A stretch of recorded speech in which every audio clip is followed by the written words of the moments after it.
না, ম্যাচ হারার পিছনে তো ধরেন ফার্স্ট অফ অল অবভিয়াসলি ব্যাটিংয়ে যদি রান দিতাম ডিফারেন্ট সিনারিও হতে পারতো। ফার্স্ট প্রেস কনফারেন্সে আমি একটা কথা বলেছিলাম যে আমাদের লোয়ার অর্ডারের ব্যাটসম্যানের দায়িত্ব আছে, যে চাই যে আমরা তারা কিছু আমাদেরকে ইনপুট দিবে ব্যাটিংয়ে। সো আজকে জায়গা ছিল, বাট আবারও ব্যর্থতা।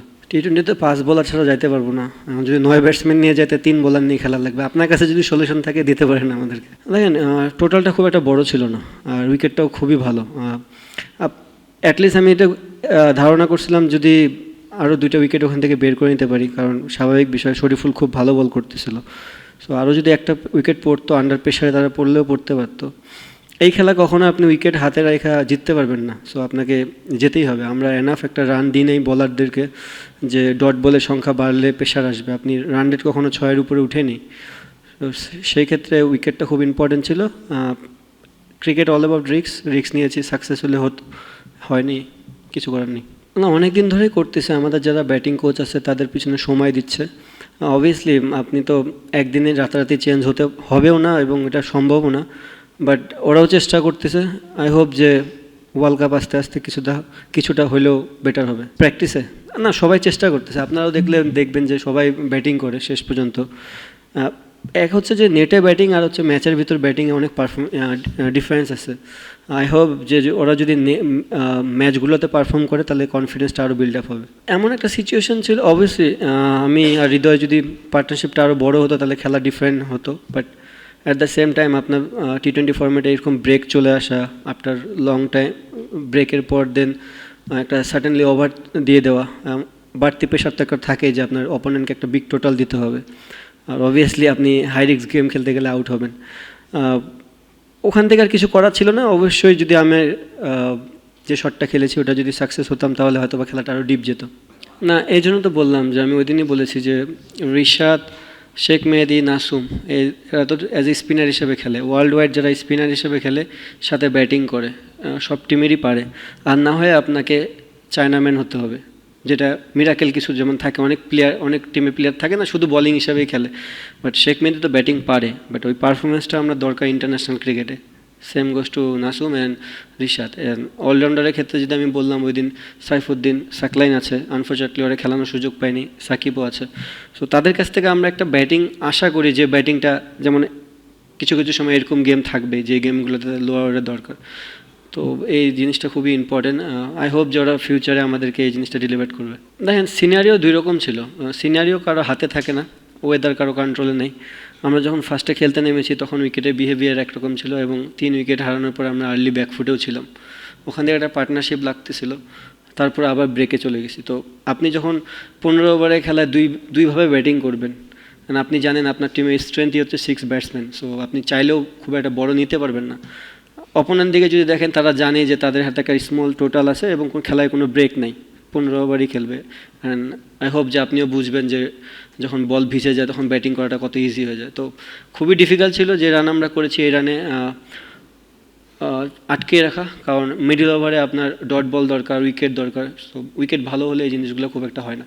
ফার্স্টে সাকলানকে দিয়ে বলি, হ্যাঁ অবভিয়াসলি যদি 3টা গেমই হতো তাহলে ডিফারেন্ট সিনারি হতো। আপনি জানেন যে সেকেন্ড গেমটা ওয়াশ আউট হয়ে গেছে। তো অবভিয়াসলি আমরা চাবো আমাদের বেস্ট কম্বিনেশন নিয়েই সিরিজটা জেতার জন্য। আর আরেকটা যেটা বললেন আক্ষেপ বা নাই নাই, এটা আর নেই। আপনিও ছেড়ে দেন, ওটা আমরা ছেড়ে দিয়েছি। আপনি যত ছাড়বেন তাড়াতাড়ি খুবই ভালো। খুবই ভালো। আমি সত্যি কথা খুবই হ্যাপি। মনে হয়েছে যে আবার আমাদের দর্শকরা আমাদেরকে সাপোর্ট করতেছে। দেখেন, হোম ক্রাউডে হোম যদি সাপোর্ট করে একটা আলাদা বেনিফিট থাকেই। আমি আশা করব যে দর্শকরা আবার আসবে মাঠে খেলার আমাদেরকে, কারণ দর্শক হচ্ছে একটা প্রাণ। তারা যদি আমাদেরকে সাপোর্ট করে, আমাদের খেলার জন্য জিনিসটা ইজি হয়ে যায় অনেকটা। মানে আমাকে কিভাবে রেট করব, আমার রেটিং আমি করতে পারবো না, এটা আপনারা ডিসাইড করবেন। আমি অনেক এনজয় করতেছি, আর আমার ভাবনা অবশ্যই, যেহেতু এশিয়াতে খেলা না, খেলাটা বাইরে। সো আমাদেরকে এশিয়া অনুযায়ী হয়তো বা আমাদের টিমটা আগেরবার সেটেল ডাউন ছিল, বাইরে অনুযায়ী আমাদের টিমে আরও অনেক কিছু আনতে হবে অ্যাজ এ প্লেয়ার হিসেবে। কারণ আপনি যে কন্ডিশনে খেলবেন, যাদের সাথে খেলবেন, খুবই ডিফিকাল্ট হবে। এই 1.5টা বছরে যদি আমরা ওই জিনিসগুলো কোপ আপ করে করে করে ওখানে যেতে পারি তাহলে হোপ যে ভালো কিছুই হবে। আই হোপ প্রাপ্তি তো খারাপ ছিল না, আপনারা যদি অ্যান্সারটা দেন তাহলে খুব ভালো হবে যে আমার প্রাপ্তি কেমন ছিল অ্যাজ এ হোল বাংলাদেশ। আমার মনে হয় হোল বাংলাদেশি ক্রিকেটাররা যারা টি-20 ফরম্যাটে খেলেছে তারা খুবই ভালোভাবে ডেলিভার করেছে লাস্ট ইয়ার। অবভিয়াসলি চ্যালেঞ্জ হচ্ছে যে এই বছরটা আমরা কীভাবে দিতে পারতেছি, বিকজ এই বছরে আরও 6টা গেম আছে এবং ভালো টিমের সাথে আছে। সেফ ব্যাটিং ধরে খেলা থাকলে তো আউটই হতো না, মানে যদি আপনার কথা অনুযায়ী যদি তারা যদি ধরে ধরে খেলতো তাহলে তো কেউ বড় শট মারতে যায় আউট হতো না। তারা চেষ্টা করেছে, ব্যর্থ, চেষ্টা করতে যায়। দেখেন ভালোর তো কোনো শেষ নেই। আপনি যতদিন খেলবেন আপনার লার্নিং প্রসেস থাকবেই। হ্যাঁ, আমি যদি ওডিআই ক্রিকেট দেখি, আমরা কিছু ম্যাচে এক্সট্রাঅর্ডিনারি ফিল্ডিং করেছি, আবার কিছু ম্যাচে ক্যাচ ড্রপ করেছি। সেম গোস টু টি-20তেও আমরা কিছু ক্যাচ ড্রপ করেছি, আবার কিছু ব্রিলিয়েন্ট ক্যাচও নিয়েছি। এটা পার্ট অফ ক্রিকেট, এটা থাকবে, বাট যত মিনিমাইজ করা যায়। আর সেকেন্ড জিনিস যে টি-20 ফরম্যাটটাই এমন, আপনি অ্যাটাকিং ক্রিকেট খেলতেই হবে, but at the same time আমি যেটা আগেও বললাম যে আমাদের নিচের সারির ব্যাটসম্যানরা যদি আমাদেরকে রান দিতে পারে সেই জিনিসটা আমাদের জন্য অনেক হেল্পফুল হয়ে যাবে। সো যে জিনিসটাই হচ্ছে একটা, যে 2টা সিরিজে আপনারা দেখবেন যে আমাদের 5-6টা উইকেট চলে যাওয়ার পর আমরা শেষের দিকে আর ব্যাটিংয়ে রান পাইনি।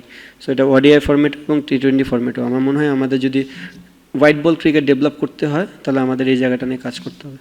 ফার্স্টে কোনটা অ্যান্সার দেবো?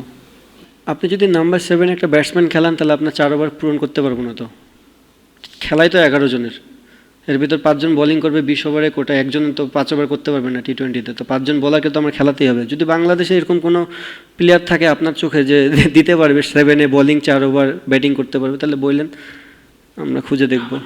এর থেকে আর কেউ আসে আপনার চোখে? ওইটা আমি আপনাকে প্রশ্ন করলাম, এর চোখে আর কেউ আসে 7-এ? আপনি বলেন, আমাকে অ্যান্সার দেন।